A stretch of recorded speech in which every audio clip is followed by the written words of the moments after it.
AC Verma capacitor question number 27. Find the capacitance of the combinations shown in figure between points A and B. Student इस question में हम लोगों को A और B दो point के बीच में इक्विवेलेंट कैपेसिटेंस निकालना है। तो बहुत ही सिंपल क्वेश्चन है स्टूडेंट, आप समझ सकते हैं, यहाँ से बहुत ही क्लियर है। ये दोनों कैपेसिटेंस ध्यान दीजिएगा, ये दोनों जो कैपेसिटर है इसका ये सीरीज में है, सेम चार्ज होगा दोनों पे। इसका मतलब ये हुआ कि इस दो पॉइंट के बीच में ये जो दोनों सीरीज में है दोनों का वैल्यू सेम है 2 माइक्रोफैराड।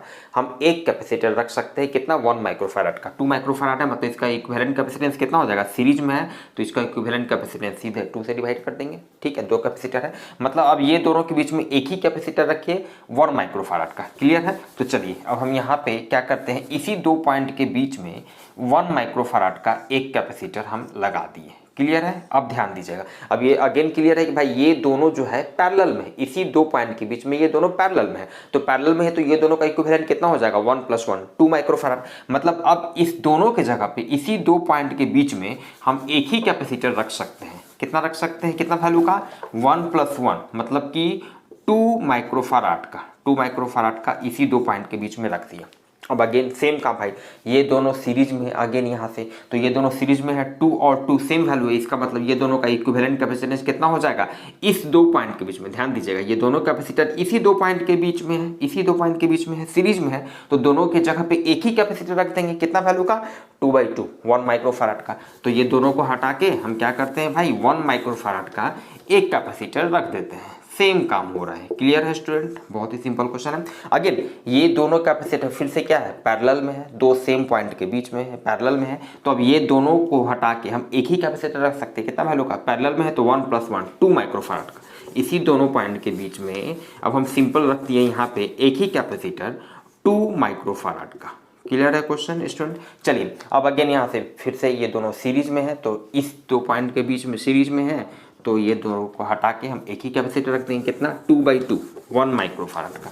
तो इसी दो पॉइंट के बीच में ये आपका हो गया 1 माइक्रोफैराड का। क्लियर है स्टूडेंट? चलिए अब अगेन इसी दो पॉइंट के बीच में ये दोनों फिर से पैरेलल में है, तो इसका इक्विवेलेंट कैपेसिटेंस कितना हो जाएगा 1 + 1 2 माइक्रोफैराड। तो अब ये दोनों को हटा के इस दो पॉइंट के बीच में एक ही कैपेसिटर रख दीजिए 2 माइक्रोफैराड का। क्लियर है? चलिए ये हो गया आपका 2 माइक्रोफैराड का। नाउ अब अगेन 2 और 2 अब अगेन ये दोनों सीरीज में है, तो भाई ये दोनों को हटा के जो कि ये दोनों A और B के बीच में है एक ही कैपेसिटर रख दीजिए। 2 और 2 सीरीज में है तो इसका इक्विवेलेंट कितना हो जाएगा, 1 माइक्रोफैराड हो जाएगा। मतलब कि A और B के बीच का इक्विवेलेंट कैपेसिटेंस फाइनली कितना आंसर हो जाएगा 1 माइक्रोफैराड। बहुत ही सिंपल क्वेश्चन। इसमें देखते हैं हम लोग question number 28। AC Verma capacitor question number 28. Find the equivalent capacitance of the infinite ladder shown in figure between the points A and B. Student इस क्वेश्चन में अगेन हम लोगों को दो पॉइंट A और B के बीच का इक्विवेलेंट कैपेसिटेंस निकालना है। लेकिन यहाँ पर जो आपका सेक्शन जो दिया गया है वो इनफाइनाइट लैडर है। इनफाइनाइट कहने का मतलब ध्यान दीजिएगा, इनफैक्ट ये सेक्शन यहाँ पे रिपीट हो रहा है। देखिए 1 2 1 2 1 2 1 2 1 2 1 2 1 2 एंड लाइक दिस। ये इनफाइनाइट सीरीज तक इस तरह से चला गया है। तब इस केस में अगर फाइनाइट रहता जैसा कि पहले वाले केस में था तो बहुत आसान था। हम लोग मान लें लास्ट से शुरू करते हैं या जहाँ से भी हम लोग आइडेंटिफाई कर पा रहे हैं सीरीज पैरेलल, तो वहाँ से हम लोग शुरू करते हैं और बहुत आसानी से सॉल्व कर लेते हैं। लेकिन इनफाइनाइट के केस में स्टूडेंट हम लोग कैसे करते हैं समझिएगा। स्टूडेंट इस तरह के क्वेश्चंस को सॉल्व करने के लिए आपका बेसिक कंसेप्ट पहले पता होना चाहिए कि इनफाइनाइट कहने का मतलब क्या होता है। इसी के एग्जांपल से समझिए। सपोज कीजिए स्टूडेंट कि आपके पास कोई चीज़ है, देयर इज समथिंग जो कि बहुत ज़्यादा संख्या में है और इसका वैल्यू x है। ये इनफाइनाइट है। इनफाइनाइट का सिंपल मतलब होता है बहुत ज़्यादा भारी मात्रा में, भारी संख्या में, लाइक दिस, इस सेंस में हम लोग यूज करते हैं। तो मान लिया बहुत ज़्यादा संख्या में कोई चीज़ है और इसका वैल्यू कितना है x है स्टूडेंट। क्लियर है? अब ये इनफाइनाइट नंबर इनफाइनाइट है, इसका वैल्यू कितना है x है। तो स्टूडेंट इनफाइनाइट का सिंपल ये मतलब भी होगा कि अब अगर सेम मान लिया इसमें से एक चीज़ को अगर हम हटा दें, एक को अगर हम हटा दें तब भी इसका वैल्यू में कोई फर्क नहीं पड़ेगा, अभी भी इसका वैल्यू x ही रहेगा। क्लियर है? या फिर स्टूडेंट मान लिया कि ये पहले से है, ये जो जैसे था, ठीक है। या फिर अगर आप एक को और ऐड कर दें, एक को और ऐड भी कर दें तो भी इससे कोई फर्क नहीं पड़ता है, तब भी इसका वैल्यू x ही रहेगा। इनफाइनाइट का ये मतलब होता है। क्लियर है स्टूडेंट? चलिए अब हम लोग क्वेश्चन सॉल्व करते हैं। नाउ स्टूडेंट अब क्या है कि यहाँ पर हम लोग आइडेंटिफाई कर लिए कि ये 1 2 1 2 ये सेक्शन रिपीट हो रहा है। क्लियर है स्टूडेंट? तो रिपीट हो रहा है और इसका इक्विवेलेंट कैपेसिटेंस निकालना है। तो सबसे पहले आपको क्या करना है, मान लेना है कि भाई लेट इक्विवेलेंट कैपेसिटेंस, मान लेते हैं कि लेट इक्विवेलेंट कैपेसिटेंस जो है ये है C, मतलब फाइनली हम लोगों को C का वैल्यू निकालना है। अब इक्विवेलेंट कैपेसिटेंस C है स्टूडेंट, कहने का क्या मतलब हुआ कि भाई अब ये जो फिगर है, इस फिगर को देखिए हम लोग इस तरह से रीड्रॉ कर सकते हैं। ये जो 2 पॉइंट आपका A और B है, क्लियर है? तो इस 2 पॉइंट के बीच में आपका एक ये सेक्शन है 1 माइक्रोफैराड का, एक ये कैपेसिटर है, ठीक है, ये वाला कैपेसिटर, एक ये आपका 2 माइक्रोफैराड का ये कैपेसिटर है, चलिए ठीक है, ये वाला कैपेसिटर 2 माइक्रोफैराड का। अब ये एक सेक्शन को छोड़ के ये जितना भी जो कैपेसिटर अब बचा, इसका इक्विवेलेंट कैपेसिटेंस C होगा। समझ रहे हैं? मतलब टोटल का हम इक्विवेलेंट कैपेसिटेंस C माने, अब वो टोटल में मान लिया एक सेक्शन को हटा दिए, एक सेक्शन को हम लिख दिए, तो बाकी जितना सेक्शन बचा अभी भी तो उसका इक्विवेलेंट कैपेसिटेंस C ही रहेगा। बेसिक कंसेप्ट जो हम लोग समझे यहाँ पे, क्लियर है? मतलब कि अब ये 1 2 ये एक सेक्शन के अलावा इस 2 पॉइंट के बीच में, इस 2 पॉइंट के बीच में अब जितना भी जो कैपेसिटर आया उसका इक्विवेलेंट कैपेसिटेंस हम कितना लिख सकते हैं स्टूडेंट? C लिख सकते हैं। क्लियर है स्टूडेंट?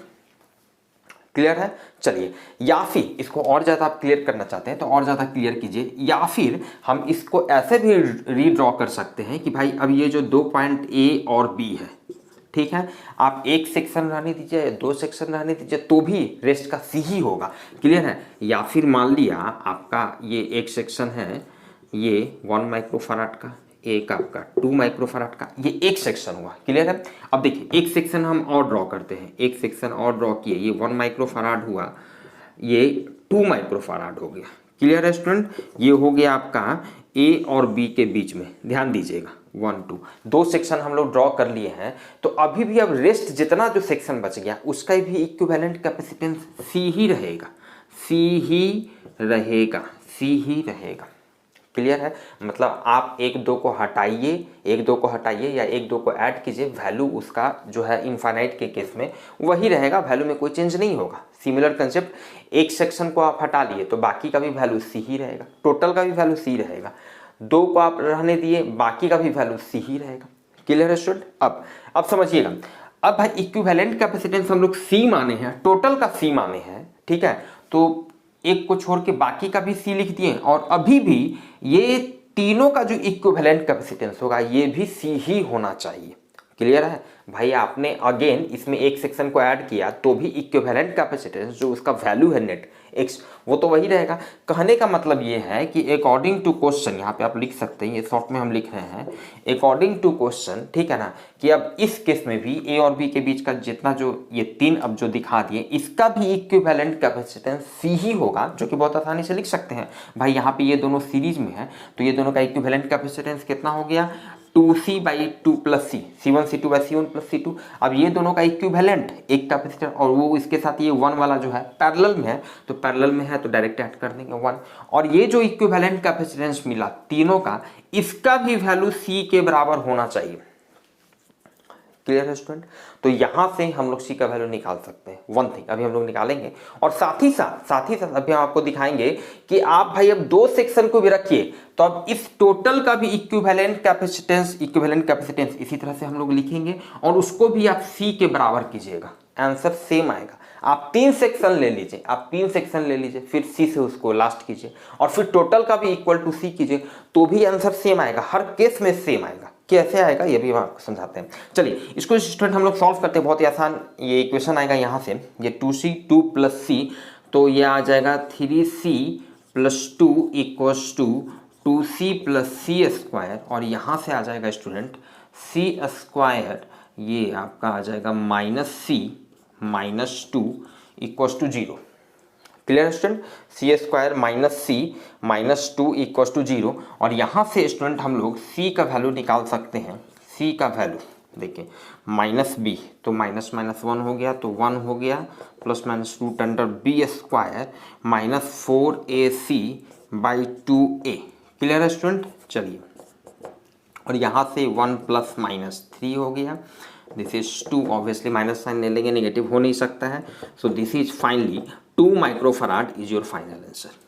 क्लियर है स्टूडेंट? चलिए स्टूडेंट, अब आपको हम करके दिखाते हैं, यहाँ पे हम लोग इसका इक्विवेलेंट कैपेसिटेंस निकालते हैं। क्लियर है? और उसको फिर सी के बराबर करते हैं तो देखते हैं कि सेम रिजल्ट आता है कि नहीं। ऑब्वियसली आना चाहिए, 3 सेक्शन के लिए भी सेम रिजल्ट आना चाहिए। करके देखते हैं। तो स्टूडेंट हम लोग इसको सॉल्व कर चुके हैं। आप देख सकते हैं यहाँ पे 2 और C ये दोनों क्या है, सीरीज में है। तो सीरीज में है तो इसका इक्विवेलेंट कैपेसिटेंस कितना हो गया, 2C/2 + C हो गया। अब इसका जो इक्विवेलेंट है वो 1 के साथ पैरेलल में है, तो इसमें हम लोग ऐड कर दिए, 1 इसके साथ पैरेलल में ऐड कर दिए।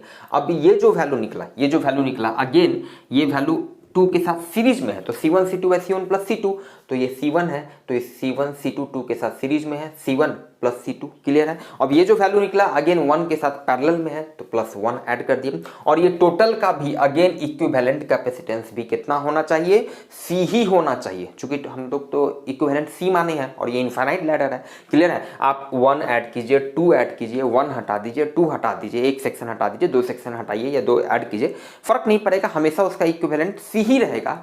तो इक्विवेलेंट C। अब ध्यान दीजिएगा स्टूडेंट, इसको जब हम लोग सॉल्व कर रहे हैं तो फाइनली आपका C का वैल्यू 2 ही आ रहा है। क्यों आ रहा है, ध्यान दीजिएगा। इन एनी केस हर हाल में आपको सेम इक्वेशन ही मिलेगा, C² - C - 2 = 0। देखिए ये आया था फाइनली ये तरह 5C² - 5C - 10 = 0, जिसको अगेन सॉल्व किए तो सेम इक्वेशन आपको मिल रहा है और इसीलिए सेम आंसर आएगा। Clear student? चलिए स्टूडेंट हम लोग देखते हैं क्वेश्चन नंबर 29 को। SC my capacitor, question number 29. A finite ladder is constructed by connecting several sections of 2 microfarad, 4 microfarad capacitor combinations as shown in figure. It is terminated by a capacitor of capacitance C. What value should be chosen for C such that the equivalent capacitance of the ladder between the points A and B becomes independent of the number of sections in between? Student ये question almost same है पहले वाले question का, बस अंतर ये है कि यहाँ पर लैंग्वेज से आपको और ज़्यादा क्लियर कर दिया गया है। क्वेश्चन है स्टूडेंट कि ए और बी के बीच का इक्विवेलेंट कैपेसिटेंस निकालना है। क्लियर है? आप यहाँ पे देख सकते हैं ये सेक्शन जो है, ये लैडर जो है लास्ट में एक कैपेसिटर जिसका कैपेसिटेंस C है से टर्मिनेट हुआ है। क्लियर है? तो क्वेश्चन हमसे कह रहा है कि C का वैल्यू क्या होना चाहिए, मतलब फाइनली हम लोगों को C का वैल्यू निकालना है। C का वैल्यू क्या होना चाहिए सो डैट कि A और B के बीच का जो इक्विवेलेंट कैपेसिटेंस का जो वैल्यू आएगा वो नंबर ऑफ सेक्शन से इंडिपेंडेंट हो। देखिए ध्यान दीजिएगा, ये एक सेक्शन है 2 4, मतलब एक ही कैपेसिटर है जिसका कैपेसिटेंस है 2 माइक्रोफैराड, इस कैपेसिटर का कैपेसिटेंस है 4 microfarad and so on. Clear है? तो एक सेक्शन हुआ, 2 सेक्शन हुआ, 3 section, 4 and like this. Clear है? तो मतलब एक सेक्शन रहे, ध्यान दीजिएगा, क्वेश्चन कहने का ये मतलब हुआ, अभी मान लिया हम एक सेक्शन बनाते हैं, एक सेक्शन हम बनाते हैं, ये आपका हो गया 2 माइक्रोफैराड का और ये हो गया 4 माइक्रोफैराड का। अब मान लिया एक सेक्शन अगर रहे, अब ये C से टर्मिनेट हो गया। क्लियर है? तब जो इक्विवेलेंट कैपेसिटेंस होगा वो 2 सेक्शन अगर रहेगा, मान लिया 2 सेक्शन रहे A और B के बीच में, अब 2 सेक्शन हम बना देते हैं, ये हो गया 4, ये हो गया 4। क्लियर है? और ये यहाँ पे ये 2, ये यहाँ पे 2। क्लियर है? चलिए ये A है और ये B है। अब हम यहाँ पे 2 सेक्शन बना रहे हैं, ध्यान दीजिएगा। अगर 2 सेक्शन रहे, 2 सेक्शन के बाद हम C से टर्मिनेट किए, या एक सेक्शन रहे तब C से टर्मिनेट किए, तो किसी भी केस में A और B के बीच का जो इक्विवेलेंट कैपेसिटेंस है वो सेम रहे। मान लिया आप 3 सेक्शन, एक और सेक्शन बना दीजिए, तब C से टर्मिनेट कीजिए और तब उसका जो इक्विवेलेंट कैपेसिटेंस हुआ, एक के केस में, 2 के केस में, हर जगह इक्विवेलेंट कैपेसिटेंस सेम हुआ। क्लियर है? अब ध्यान दीजिएगा स्टूडेंट, इसका कहने का ये भी मतलब हुआ, इसका कहने का ये मतलब हुआ, इनफाइनाइट वाला कंसेप्ट समझिएगा कि अब C का वैल्यू इस तरह से है, C का वैल्यू देखिए, उसी चीज को अब हम दूसरी तरह से आपको हम कह रहे हैं, समझा रहे हैं कि C का वैल्यू इस तरह से है कि C के वैल्यू में अब अगर हम एक सेक्शन ऐड करें तब जो इक्विवेलेंट कैपेसिटेंस हो, या C में हम 2 सेक्शन ऐड करें तब जो इक्विवेलेंट कैपेसिटेंस का वैल्यू हो, C में हम 3 सेक्शन ऐड करें तब जो इक्विवेलेंट कैपेसिटेंस का वैल्यू है, हर केस में सेम आएगा। इसका मतलब ये हुआ कि अगेन कि A और B के बीच का इक्विवेलेंट कैपेसिटेंस ही, नेट इक्विवेलेंट कैपेसिटेंस ही C होगा। एग्जैक्टली सेम क्वेश्चन है पहले वाला। क्लियर है? चूंकि C का वैल्यू ही ऐसा है कि इसमें एक सेक्शन ऐड करें, 2 सेक्शन ऐड करें, हर केस में उस इक्विवेलेंट कैपेसिटेंस का वैल्यू सेम है। इसका मतलब है कि टोटल का भी इक्विवेलेंट C ही होगा, क्योंकि ये इनफाइनाइट लैडर वाला केस है। क्लियर है स्टूडेंट। कहने का मतलब ये हुआ कि मान लिया अगर इस केस में आप इक्विवेलेंट कैपेसिटेंस निकालते हैं तो ये दोनों सीरीज में है, तो इसका इक्विवेलेंट हो गया C1 C2 by C1 plus C2, 4C by 4 plus C। इसके साथ ये इसका इक्विवेलेंट ये सीरीज में है, ये पैरेलल में है 2 के साथ, तो ऐड कर दिए। अब ये जो इक्विवेलेंट निकला ये C के बराबर होना चाहिए। और एग्जैक्टली इसी तरह जैसा कि पहले वाले क्वेश्चन में हम बनाए थे, यहाँ भी आप करके देखिएगा। ये दोनों सीरीज में, इसका निकालिए, इसके साथ 2 के साथ पैरेलल में उसको ऐड कीजिए, फिर लाइक दिस सबको बराबर C के बराबर आप कीजिए। किसी भी सूरत में आपको सेम आंसर मिलेगा, रीजन वही है, सेम इक्वेशन आपको आएगा। करके देखते हैं यहाँ पे। चलिए, तो यहाँ पे मान लिया आपका बहुत ही आसान है, दिस इज 4 2C, तो 6C plus 8 equals to 4C plus C square. तो यहाँ से स्टूडेंट हो गया C square minus 2C minus 8 equals to 0। चलिए, तब तो यहाँ से वैल्यू निकालना होगा student. C square minus 2C minus 8 equals to 0 हो गया। क्लियर है। तो C का वैल्यू यहाँ से निकल गया माइनस B, तो 2 plus minus root under B square minus 4AC, तो 32 4AC बाई 2A। क्लियर है। ये हो गया 2 plus minus 6 divided by 2, obviously this is 8 by 2, और ये हो गया 4 माइक्रोफाराड इज योर फाइनल आंसर। तो स्टूडेंट ये आपको करके देखना है, यहाँ से भी आपका आंसर 4 ही आना चाहिए, और ज़्यादा सेटिस्फैक्शन चाहिए आपको तो 3 सेक्शन भी ले लीजिएगा, तब चीज से टर्मिनेट कीजिएगा, तब भी देखिएगा सेम आंसर आएगा। Clear student. चलिए, हम लोग फिर मिलते हैं नेक्स्ट वीडियो में लेस्ट क्वेश्चन के सॉल्यूशन के साथ। Thank you.